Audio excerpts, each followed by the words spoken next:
বন্ধুরা, আজকে আমি তোমাদের সকলের সাথে একটা শেয়ার করব জায়গা। তো জায়গাটার নাম হলো হনুমান মন্দির। জয় হনুমান, জয় হনুমান, জয় হনুমান। আমি থাকি মধ্যমগ্রামে, আর কলকাতা থেকে খুব কাছেই এই মধ্যমগ্রাম, বেশি দূরের ডিস্টেন্স নয় একদমই।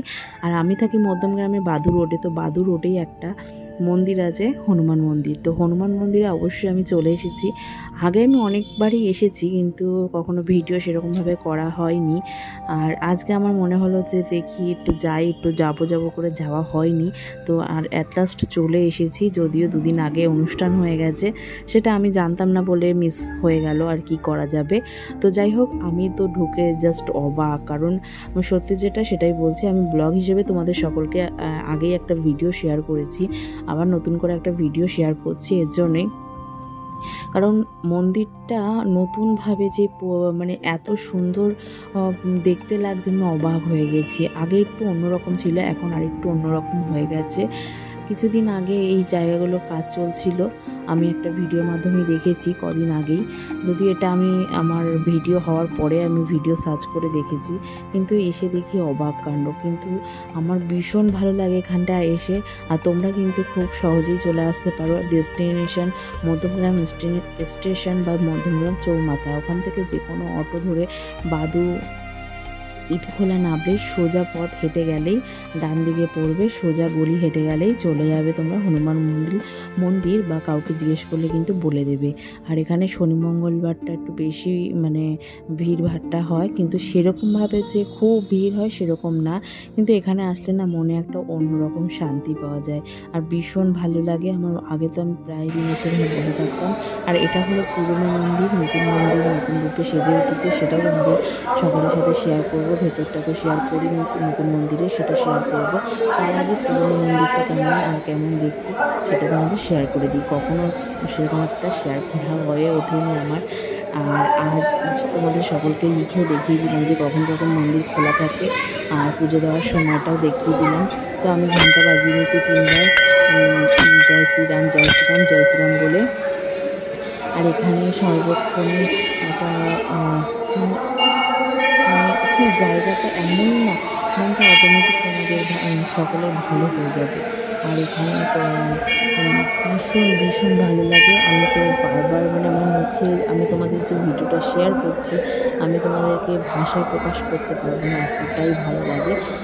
মন্দিরের গেট এটাতে মানে যে পুরনো মন্দির থেকে সোজা যে নতুন মন্দিরের মুখের গেট, আর সামনে ওখানে প্রদীপ কেউ ধূপকাঠি মোমবাতি জ্বালিয়ে থাকে। তো আমিও অবশ্যই জ্বালিয়েছিলাম, আর আমার বড়মশাইও গেছিলো, সাথে ছেলেমশাইও গিয়েছিলো। আর দেখো মন্দিরটার জায়গাটা খুব সুন্দর। আর এরকম নাকি সেম মডেলে আমাদের যে রাজস্থানের ওখানেও দুটো মন্দির রয়েছে, এই হনুমান মন্দির। তো ওখানে হনুমান চল্লিশার বই পাঠ হচ্ছে 4:30 দিয়ে 4টে থেকে 1 নাগাড়ে 6টা পর্যন্ত পাঠ হবে। তো আমরা সন্ধ্যা আরতি দেখেই তারপরে বাড়ি ফিরবো। আর দেখতে ভীষণ ভালো লাগছে। এখানে কিছু ফুল গাছ আছে, কলা গাছ আছে, আর দেখতেই পাচ্ছ মন্দিরের গেটে আর নতুন করে শিবলিঙ্গ স্থাপন করা হয়েছে বাবা ভোলেনাথকে। মানে গণেশ রয়েছে, আরও কয়েকটা ঠাকুর রয়েছে। আর বজরংবলীকে তোমাদের সকলকে দেখাবো। তারপরে রাম রয়েছে, সীতা রয়েছে, লক্ষ্মণ রয়েছে, আমাদের ভগবান রাধাকৃষ্ণ অবশ্যই রয়েছে। আর ভেতরটা খুবই সুন্দর, তোমাদেরকে শোনাচ্ছি যে মন্দিরের আওয়াজ মানে যারা ভজন করছে বা হনুমান চালিসা পড়ছে তাদেরকে আমি অবশ্যই দেখাবো। আর এখানে ওরা এমনভাবে ভজন মানে হনুমান চালিসা পড়ছে মনে যেন কোনো মাইক আছে, কিন্তু মাইক না, ঘরটা ওরা এমনভাবেই পড়ছে না মনে হচ্ছে না মাইকে বলছে। কিন্তু ভীষণ ভালো লাগছে। দেখো মন্দির জায়গাটা, আমি মন্দিরে 4-5বার প্রদক্ষিণ করে এসে তারপরে ওখানে আশীর্বাদ নিয়েছি, প্রসাদ দিয়েছে, আবার ঠাকুরের তিলকও দিয়েছে, আর ঠাকুরের ময়ূরের পালক দিয়ে মাথায় আশীর্বাদও করে দিয়েছে। ভীষণ ভালো, এখানের লোকজনের ব্যবহারও ভীষণ ভালো।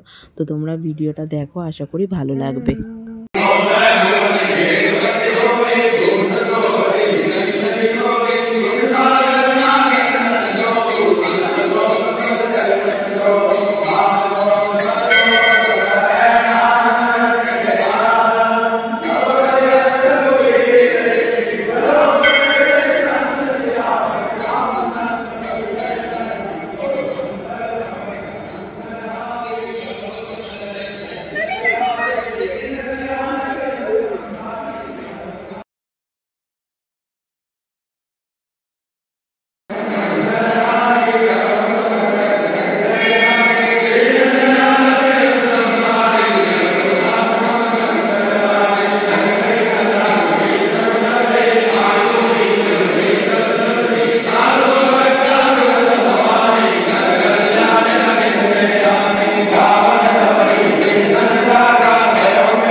তোমাদের কেমন লাগলো মন্দিরটা দেখে অবশ্যই কমেন্ট করে জানিও।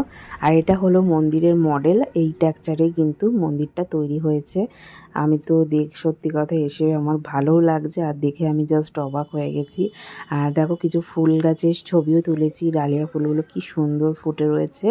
আর কলা গাছও রয়েছে, কলা গাছে কলা, থোর তো হবেই, মোচা হয়েছে, ভালো লাগছে দেখে। আর ফুলগুলো বেশ সুন্দর লাগছে, তো আমি কটা ভিডিও করে নিলাম।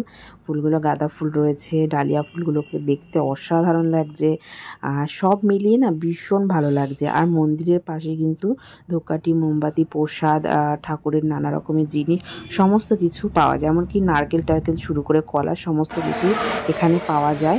আর মন্দিরের আমি কিছু ভিডিও করেছি, সেগুলো দেখো অ্যাড করে শেয়ার করছি, যদি ব্লগের মাধ্যমে আগেই আমি শেয়ার করে দিয়েছি। আর আমার একটা কথা বলার আছে, ছেলেকে নিয়ে প্রথমবার গিয়েছিলাম আমি এই মন্দিরে, বাদু রোডে আমাদের হনুমানজি মন্দিরে। তো ব্যাপারটা হয়েছে, আমার ছেলে তো ওখানে গিয়ে ভীষণ এনজয় করেছে, কারণ ও খোলামেলা পেয়েছে, ওখানে যেখানে সেখানে দৌড়ে বেড়াচ্ছে। আমি অতটা না সামলালেও আমার বড়মাকে যেখানে আমার সঙ্গে গিয়েছিল, ছেলেকে সামলাতেই নাজেহাল, মানে দৌড়ে বেড়াচ্ছে। তো মানে ও একটু বড়ো হয়ে যাবে, তো হাঁটতে চলতে ভালোভাবে পারে, কিন্তু হাঁটা কাকে বলে ও জানে না, সব সময় চলছে, ওর পা দুটো দৌড়াচ্ছে, তো দৌড়াতেই রয়েছে। তো আমার ভীষণ ভালো লাগছিলো সব মিলিয়ে। তো ছেলেটার ভালো লেগেছে বলেই আমার বরমাসের আরও ভালো লেগেছে, যে ছেলেটা একটু মানে দৌড়াদৌড়ি এনজয় করতে পেরেছে বেশ ভালোভাবেই। আর আমার ছেলে ভীষণ একটা মজার মধ্যে ছিল, যেটুখানি সময় আমরা মন্দিরে ছিলাম।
চলো।